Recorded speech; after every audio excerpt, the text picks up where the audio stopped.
Greetings, everybody, and welcome to Nevertheless Commentary. My name is Sipho Ndlovu, Sipho on Sport, your favorite unk on the net. If you're new to the channel, please smash that sub. We just witnessed Nigeria beating Tanzania with 2 goals to 1. In my opinion, I think Tanzania didn't apply themselves today. They did not at all. They were just sitting at the back, waiting for the opponent to actually help them. That's what I saw with the approach Tanzania. They were playing a 4-4-2. I think they were hoping to actually catch in Nigeria on transition, but if you are looking at what they did when they were on possession of the ball, they failed to actually string 5 passes without losing the ball. So it would be 2 passes, and then the third pass would be a diagonal ball or a long pass, which wasn't going to hurt in Nigeria because in terms of physicality, Nigeria was superior than Tanzania. So there was no way the strategy was going to work of playing long passes, because even in terms of pace, they were not outpacing in Nigeria. Nigeria could build up in the back. They didn't press them up high to actually try and force them to make those mistakes and punish or capitalize on those mistakes. So in my opinion, Tanzania didn't apply themselves at all. But I know that Tanzania have players who are more than capable to do what they did today. Looking at the teams like Isimba and Young Africa SC, which are Tanzanian football club teams who represent Tanzania on the African football, could be CAF Champions League or CAF Confederations Cup, coming into this game, knowing those 2 teams and what they do in the African Championship, you know that these are the type of players that have played on their high tempo game, and they can apply themselves and succumb into pressure and actually thrive through that. We've seen them doing that week in and week out, with CAF Confederations Cup and also with CAF Champions League. So I was expecting an electrifying game of football as far as Tanzania is concerned, knowing those 2 teams, but it wasn't to be. I think it was a coaching detail, which maybe they were hoping to actually try and catch in Nigeria on transition, but with what? Because they didn't have a pace up front, and even in Nigeria, when they're building up, they didn't apply themselves in terms of pressing them, forcing them to make those mistakes. But looking at Nigeria, on the other hand, it's 4-3-3 that actually could be changed upon attack, because you could see that sometimes they push their fullbacks to actually add numbers on advantage moving forward, or in numerical advantage moving forward, and then they drop on it to actually be between the 2 center backs. So their formation will now transform into 3-4-3 moving forward. I think it was it was a mechanism that worked very, very well. Looking at how they were oppressive over Tanzania and how fluent their game was in the middle of the park. I think Iwobi was very, very instrumental as an 8.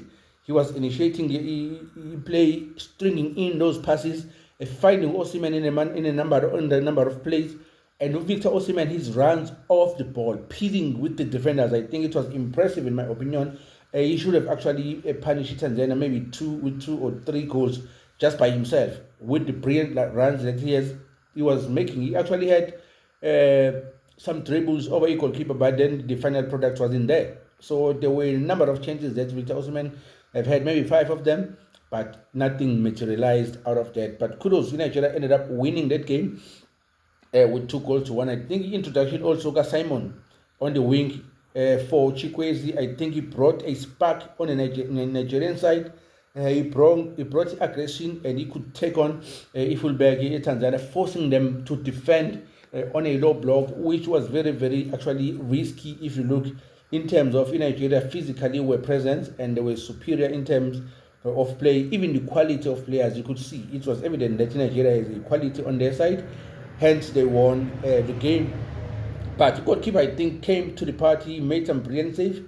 Fourth, I think, Tanzanian goalkeeper, he made some brilliant saves to actually make sure that the score was respectable. But other than that, Nigeria was all over Tanzania, and Tanzania, I think they really, really did not apply themselves. And I think coach should look at blame himself, because the strategy at which he applied, I think it did not work. It was evident in the first half, but on the second half also he continued with the same tactic, knowing exactly that that doesn't work.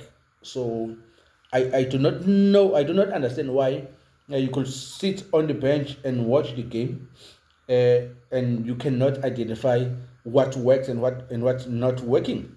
You should have identified how they were going to hurt Nigeria, which players with being players actually showed the glimpses of brilliantness in terms of stringing at least 5 passes. Those 5 passes, every time they stringing five, they managed to string at least 5 passes. They ended up in the box of Nigeria and actually have some shot at goals because they were able to actually connect at least 5 passes.